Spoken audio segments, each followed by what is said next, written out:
I'd known this, you wouldn't have had such terms. Well, sir, we don't object to a division of The arrangement has been made, Mr. Larrabee. I bid you good morning.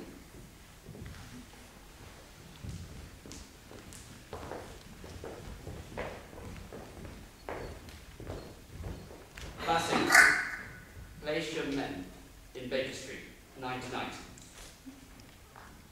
You will go there yourself, sir? I will go there myself. I am the one to attend to this. But this meeting tonight at 12 to track Sherlock Holmes in the gas chamber in Swanham Lane. If I fail to kill him in Baker Street, we will trap him tonight in the gas chamber in Swanham Lane. Anyway, I have him, Bassett. I have him.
Mrs. Hudson's compliments, sir. She wants to know if she can see you.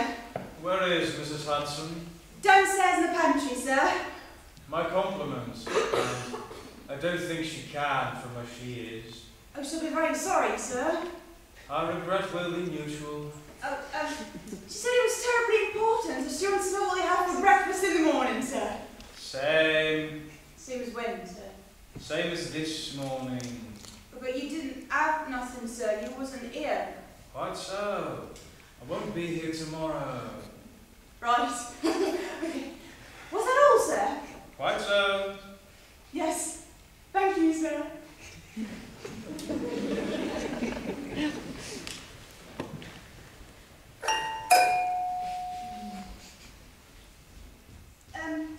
It's Dr. Watson, sir.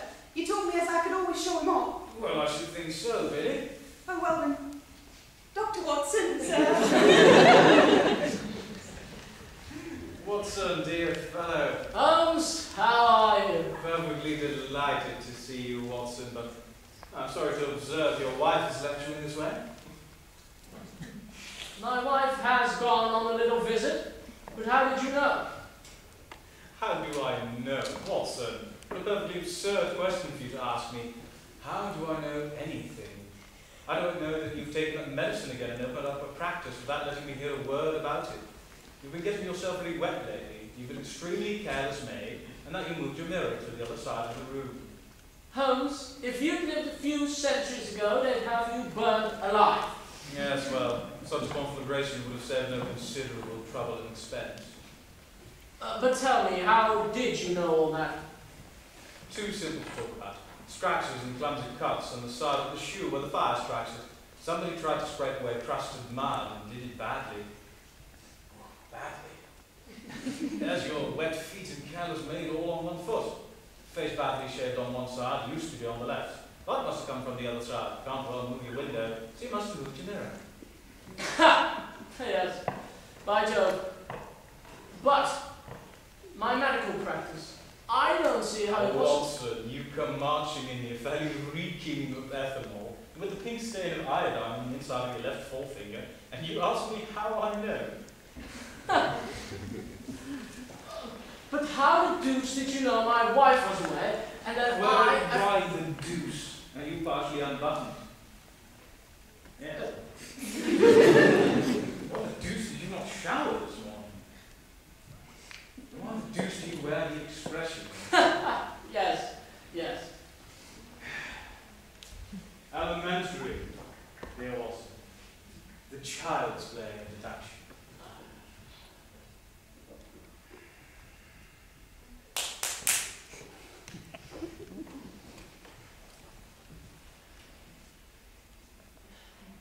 Which is it today? Cocaine or morphine or... Cocaine. I'm back to my old love. Would you like to try some? Certainly not. I'm sorry. I have no wish to break down my system before time. You see, but there you have it. My time has come. Holmes, for months have I seen you use these deadly drugs, in ever-increasing doses. When they lay hold of you, there is no end. It must go on until finished. And so you must go on, eating your breakfast until the finish. Breakfast is food. These are poisons. Slow but certain. They cause organ damage of a most serious nature. That's just what I want.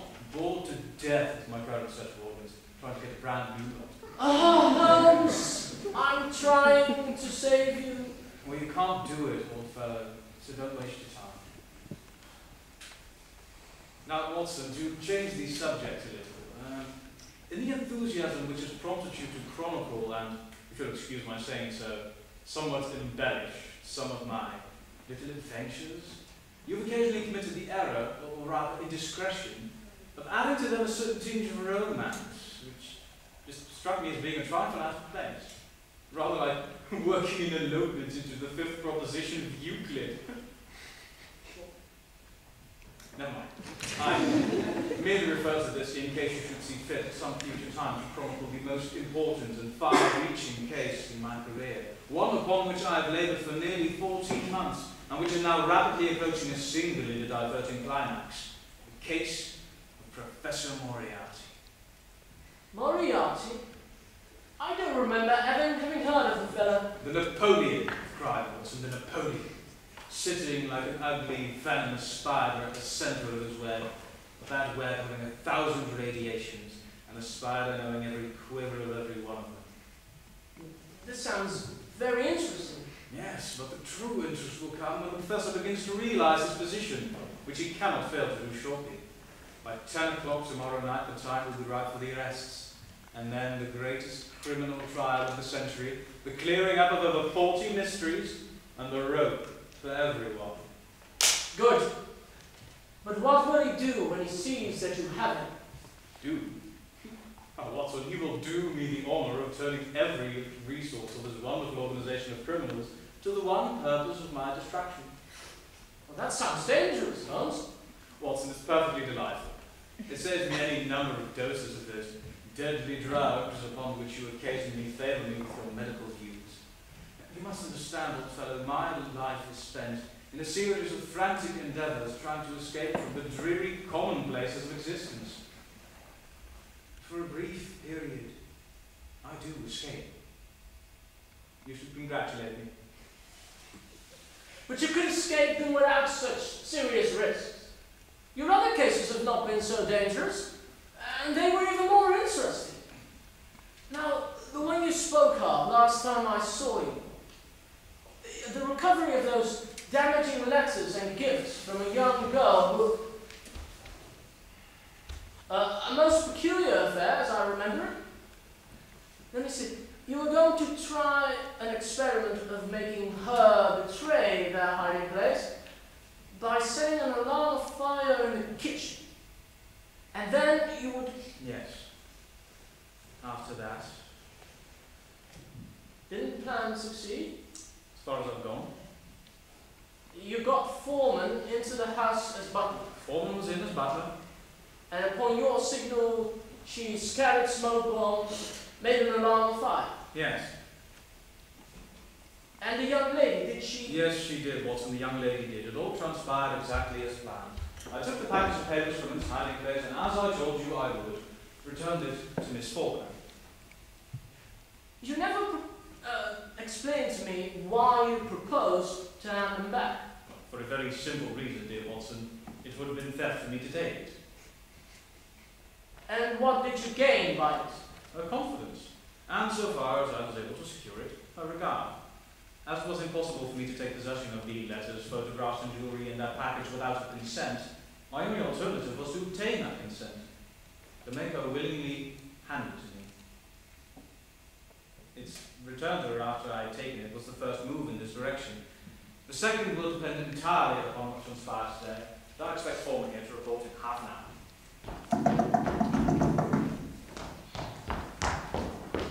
What do you mean, monsieur? The girls have to come right up as soon as I come. Quite so. I think there's trouble, monsieur. The girl who sent me to you, the butler. Foreman? Yes, her. She went down. She did not come back. Down where? Down to the salon of the house. It's a dreadful place. Who sent her down? Monsieur's house. Monsieur Chetwood. Larrabee. Yes. Did anyone follow her down? I did not see. Was she down there long? No, for I soon suspect a dreadful noise was heard. It's a noise. What noise? It's a noise. Try to be calm and answer me. What did it sound like? It's a dreadful cry of a woman who was struck down by a deadly thing. Let me get my shoes, my coat, and order a cab. Okay.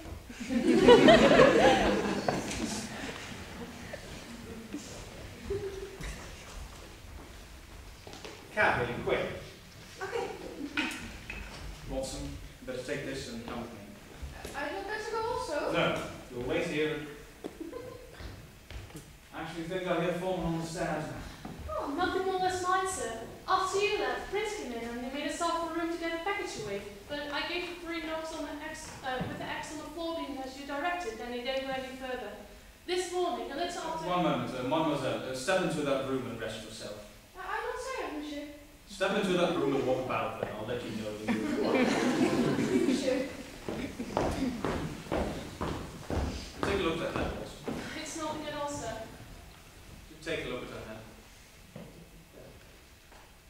Oh, it's an ugly bruise, but nothing dangerous. All right, this morning, little after 9. Yes, sir. This morning, a little after 9, Larrabee and his wife drove away, and she returned about 11 without him.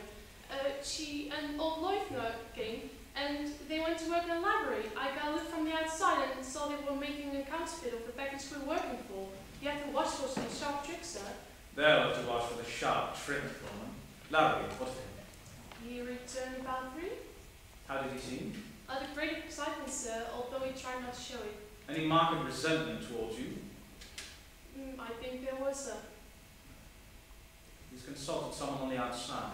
The Larrabee woman, was her behaviour different also? She gave me an ugly look as she came in. Ugly look. She was present at the consultation. They were advised to get you out of the way. He sent you into the cellar on some pretext. We were attacked in the dark by 2, possibly 3 men. He managed to take down one of your assailants with a stone or a piece of timber and escape the others, crawling out through a basement window. That's what happened, sir. They're taking him up, and a dangerous one at that. He not only directed this little conspiracy against you, but he advised in the making of the counterfeit package as well. Within a very short time, I shall receive an offer from Mr. Larrabee, an offer to sell the bogus package of letters. He will indicate that Miss Faulkner has changed her mind and concluded to get what she can for them. He will endeavour to meet me on the subject and then try to sell me the bogus package for a rather large sum of money. After which... Letter, sir! Most important letter, sir! Unless I'm very greatly mistaken, the second communication is at hand. Read it to me, Watson, please. My eyes are cocaine and all that. Dear sir, Who thus addresses me? James Merrill. What a surprise. What has James to say this evening? Dear sir, Well, let's hope he doesn't say that again.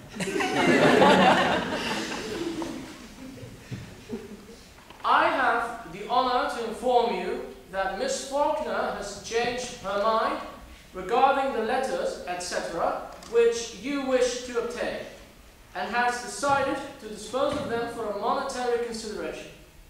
She has placed them in my hands for this purpose, and if you are in a position to offer a good round sum, and to pay it down at once in cash, the entire lot is yours. If you wish to negotiate, however, it must be tonight, at the house of a friend of mine in the city. At 11 o'clock, you will be at the Garter's Monument at the foot of Waterloo Place. You will see a cab with tinted windows. Enter it, and the driver will bring you to my friend's house. If you have the cab followed, or try any other underhand trick, you won't get what you want. Let me know your decision. Yours truly, James Larrabee. Let me see if I have the points. Tonight, 11 o'clock, Guards Monument, cab with tinted windows. No one to come with me, no one to follow the cab, or I don't get what I want. Quite right. But the cab with the tinted windows. Oh, it's just a little device to keep me from seeing where I'm being driven. Billy?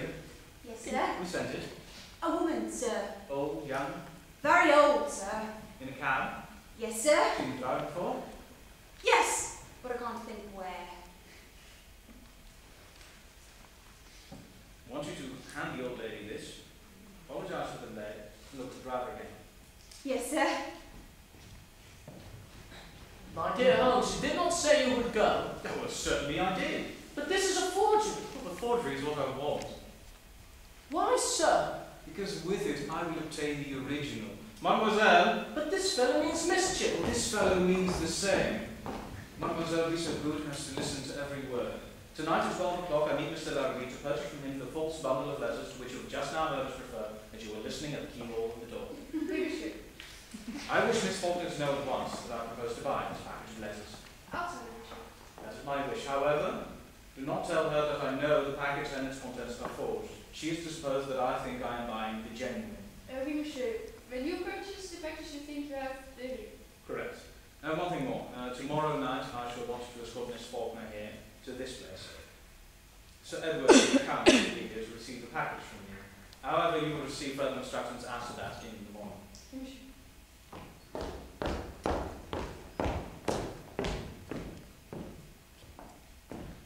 Foreman, Sir? change to your beggar disguise number 14 and go through every place in the Riverside district.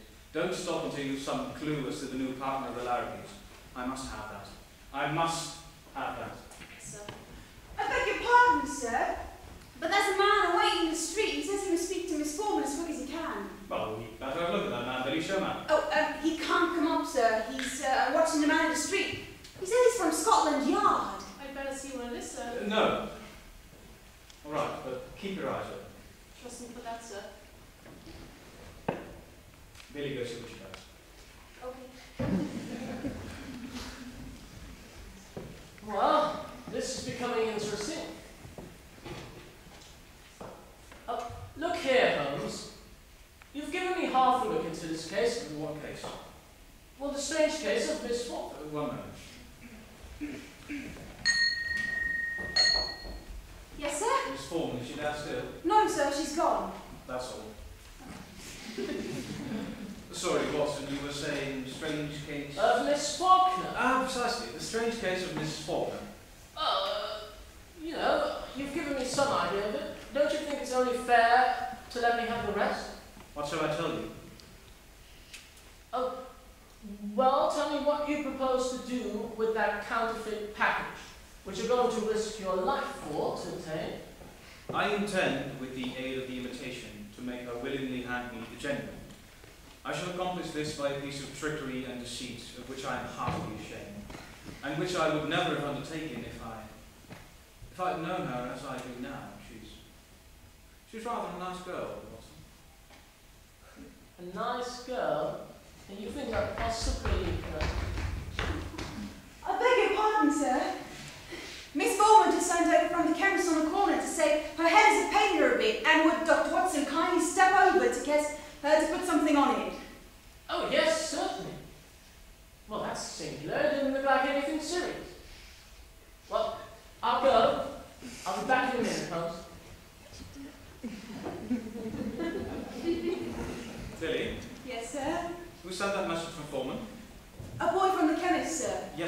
course, but which boy? Must have been a new one. Ain't never seen him before.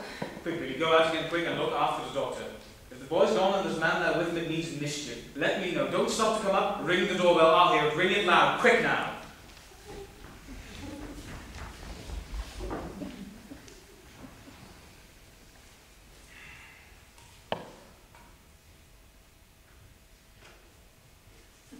It's a dangerous habit.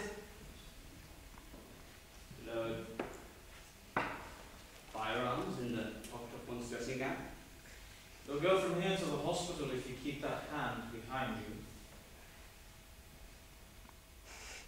Well, in that case, the table will do quite as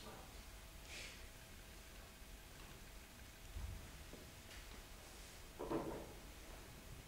Please take a chair, Professor. I can spare 5 minutes if you've anything to say. What are you about to do? Why? Look at my watch.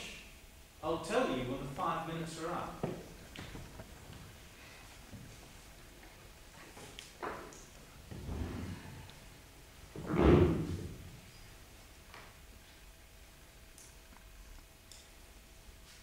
All that I have to say has already crossed your mind.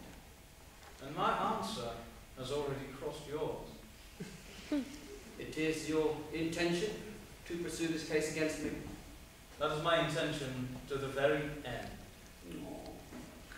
I regret this. Not so much on my account, but on yours. I share your regrets, Professor, but solely on account of the rather uncomfortable position it will cause you to occupy. And what position would that be, Mr. Holmes?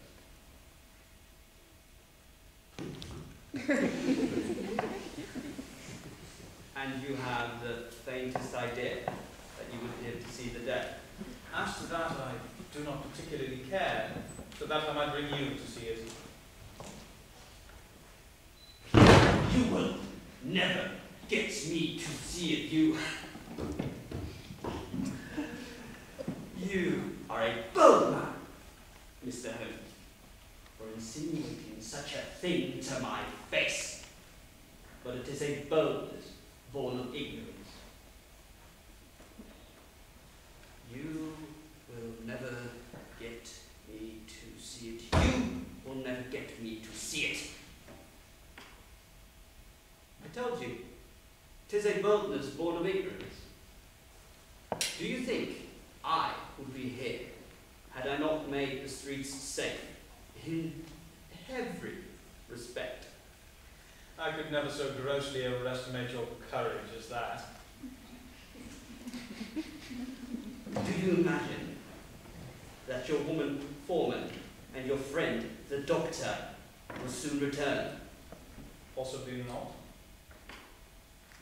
So that leaves us quite alone, doesn't it, Mr. Holmes? Quite alone. So that we can discuss the matter over quietly and not be disturbed. In the first instance, I would like to grab your attention towards a few memoranda. Get your hands down. Get your hands away. A little further away from the memoranda you were talking about. Why, I was merely about Well, merely don't.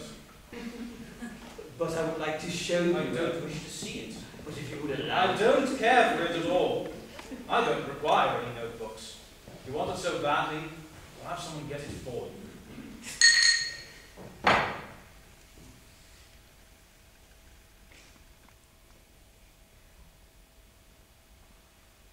I observe that your girl doesn't answer the bell. No. But I have an idea that she will before long. Oh, it may be longer than you think, Mr. Holmes. What? That girl? Yes, your girl. Please, we shall try the bell once more, Professor.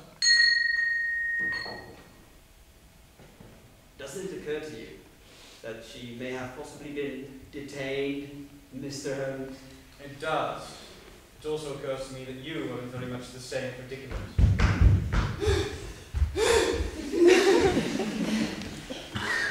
I beg your pardon, sir. Someone's trying to get hold of me, sir. they failed to do so. Yes, sir. They got my coat, but they haven't got me. Billy, Yes, sir. the gentleman I am pointing out to you with this firearm requires us to get something out of his left hand coat pocket. Isn't that right? Yes. Left hand coat pocket. As he's not feeling quite himself today and the exertion might prove injurious, suppose you attend to it?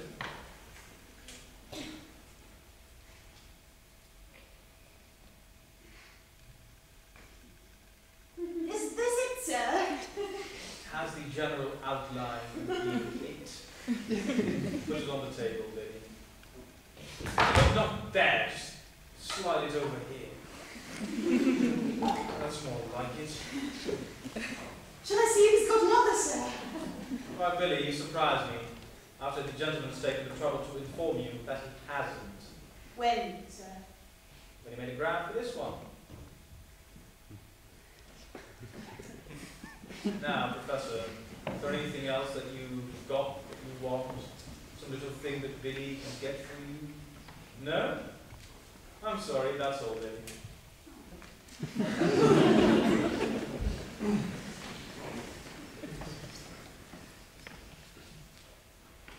Rather a rash project of yours, Moriarty, even though you've made the streets quite safe in every respect. To make use of this thing so early in the evening and in this part of town.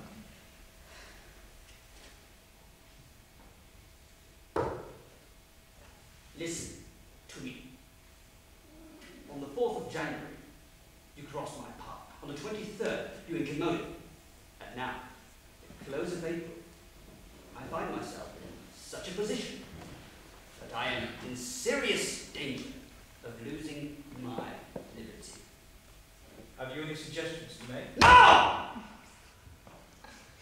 I have no suggestions to make. I have a fact to state. If you do not drop it at once, your life won't be worth that. I shall be pleased to drop it at 10 o'clock tomorrow night. Why then? Because then your life will not be worth that. You'll be under arrest. At that hour, Sherlock Holmes, your eyes will be closed in death. Sorry to say, Professor, that in the pleasure of this conversation, I'm neglecting more important business. I came here to see if peace could be arranged between us. Yes, I saw that. It was quite good.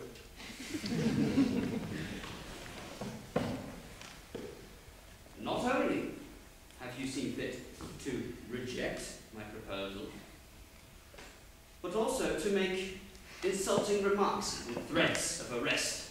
Quite so. Well, you have been warned of your danger. You do not heed this warning. Well, perhaps you will heed this! I am so sorry, Professor. I didn't think you'd want to make use of this again. So I took out all of your cartridges. You'll find more there, Professor, but I'll hold on to them for now. Billy, Yes, sir. show this gentleman nicely to the door. Yes, sir. This way, sir.